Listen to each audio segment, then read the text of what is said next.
গতকাল রাত থেকে মোংলা বোর্ডে নিম্নচাপ চলতেছে। আমরা বেকারত্ব জীবনযাপন করতেছি। এখন বর্তমানে আমরা ফেরিঘাটে অবস্থান করতেছি। যদি আমরা কোনো কিছু করতে পারি তাহলে আমাদের জন্য ভালো হবে। বর্তমান যে অবস্থা আছে তাতে কোনো লোকজন চলাচল নেই এবং আমরা আমাদের যে নিজস্ব ব্যবসা বাণিজ্য নিয়ে আমরা খুব সমস্যার মধ্যেই জীবনযাপন করছি। কোনো লোকজন নেই 2 দিন যাবত। আমরা খুব মানবতার জীবনযাপন করছি। নিম্নচাপ ও মৌসুমী বায়ুর প্রভাবে গত 2 দিন ধরে মোংলায় হালকা থেকে মাঝারি ধরনের বৃষ্টিপাত হচ্ছে। এটা আরো 2-3 দিন পর্যন্ত অব্যাহত থাকবে। গতকাল সকাল 9টা থেকে আজ সকাল 9টা পর্যন্ত 24 ঘন্টায় মোট 30 মিলিমিটার বৃষ্টিপাত রেকর্ড করা হয়েছে।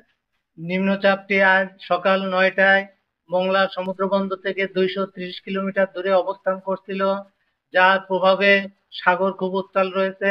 এই জন্য মাছ ধরা নৌকা ও ট্রলারকে পরবর্তী নির্দেশ না দেওয়া পর্যন্ত নিরাপদ আশ্রয়ে থাকতে বলা হয়েছে। নগদ পেমেন্টে 500 টাকা পর্যন্ত ক্যাশব্যাক আর লেনদেনে প্রতিদিন ডিপ ফ্রিজ এবং ঘন্টায় ঘন্টায় এসি টিভি সহ দারুণ সব গিফট।